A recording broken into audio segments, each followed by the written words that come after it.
thing would be, because like, there's kind of the two ways that you can go about doing laser cut files, right? There is the version where you go into something like Inkscape or whatever, and you draw it as a flat pattern, and then in your head, you try and put all your pieces together and make sure they work. Or, what you could do is go into a 3D modeling software, some kind of CAD package. It's like the most fundamental thing I have for this project.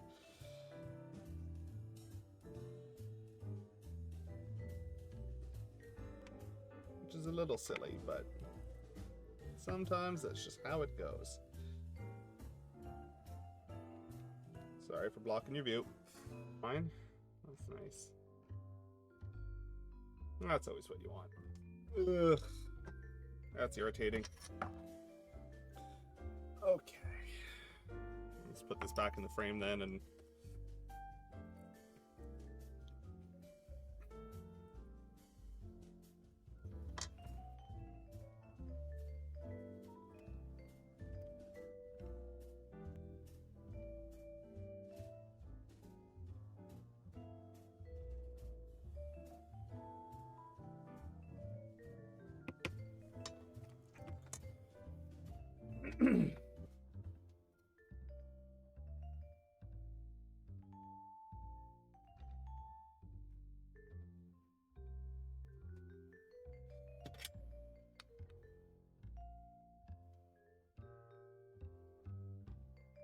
Not bother. Just broke my programming. Find it here. This one, I think, was the other one. This one's Python based, but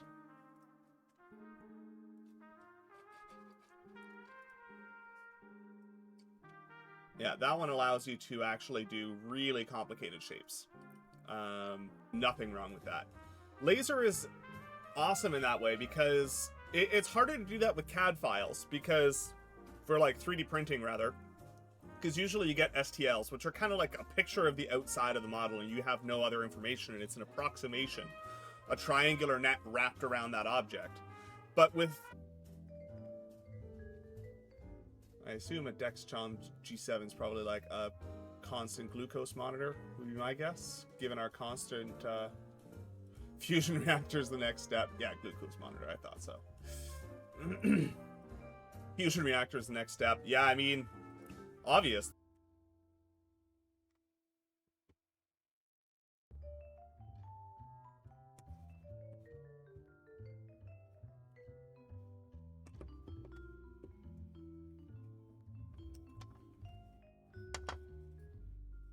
Nope, that guy's just not going to play nice if I do that.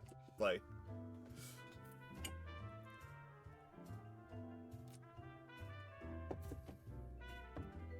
Absolutely easy. And so long as I don't have to do it through QMK, I think I'll actually do okay.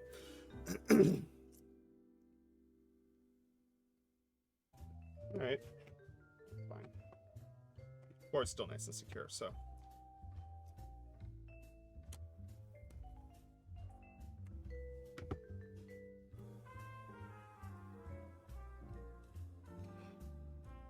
Alright, let's unplug our programming header, because now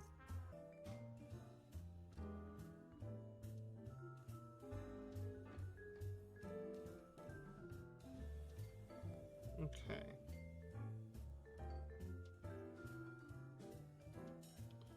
So we need to take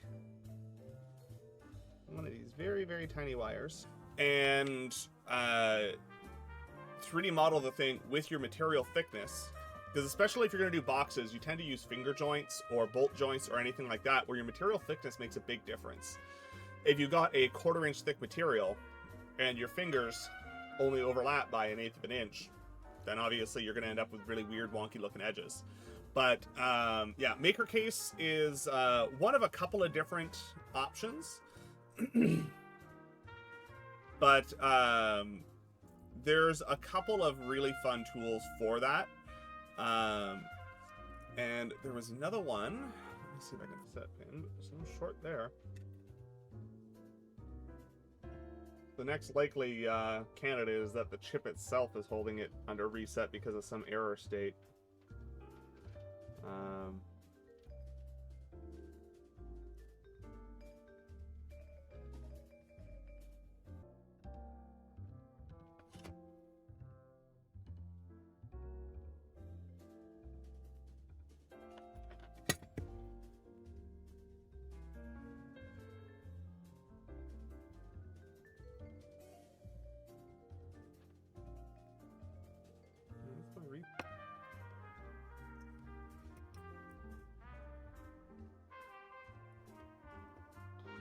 should probably check for that short before I go everything. I don't know if maybe you missed my question or you're an idiot. Did I miss a question from out of the frame? Holding it here.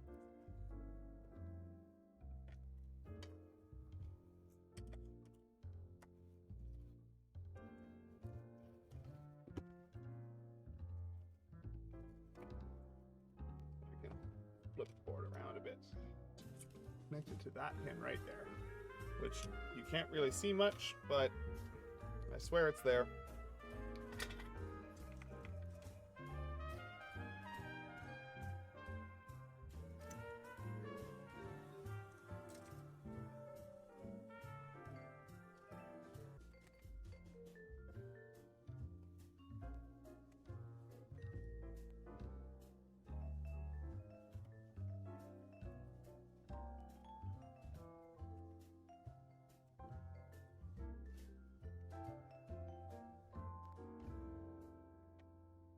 Like 40 gauge, if I remember correctly.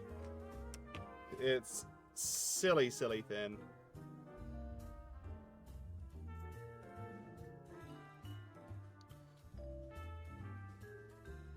And using it without magnification is possible, but it's difficult.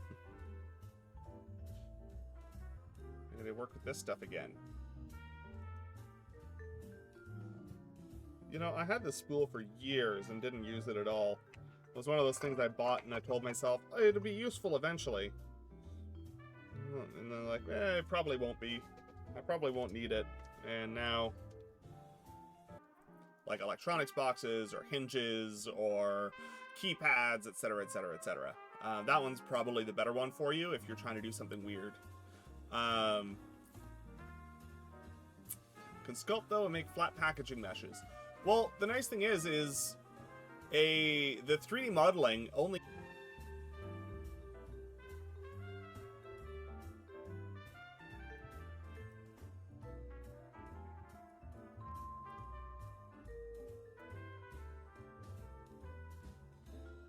Is that marginally better, I think?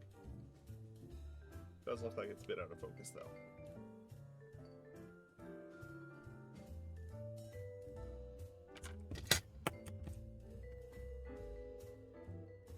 after our rant last week.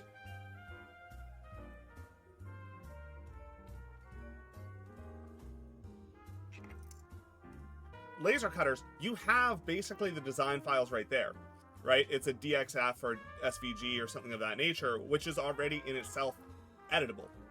So if there's something that has what you want that's kind of close, make it happen. My big suggestion.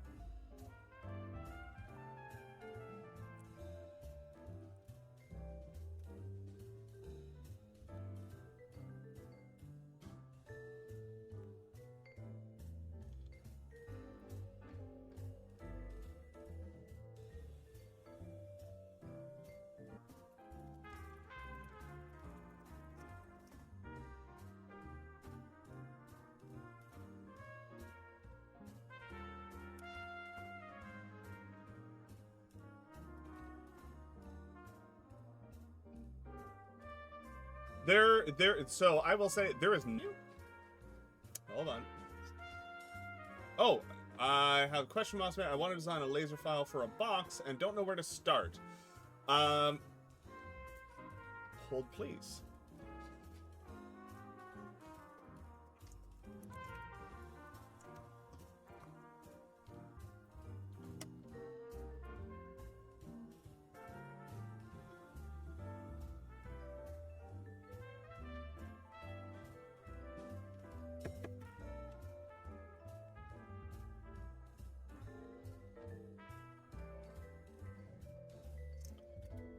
Not much I can do about that, though.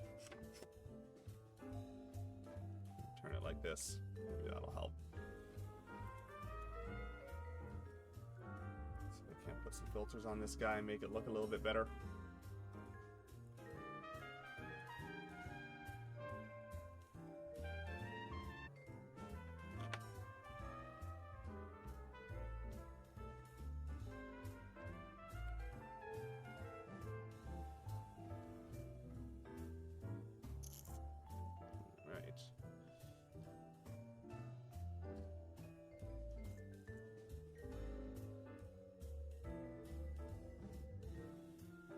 Yeah, I thought it got attached nicely.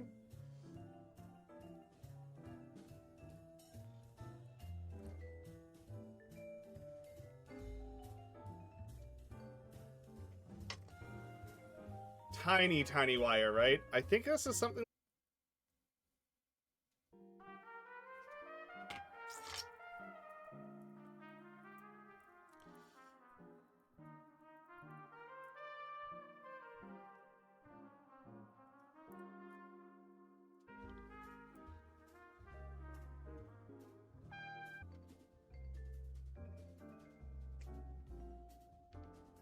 Could be a chip fault, but I'm trying not to blame the components because they tend to be more reliable than me. So...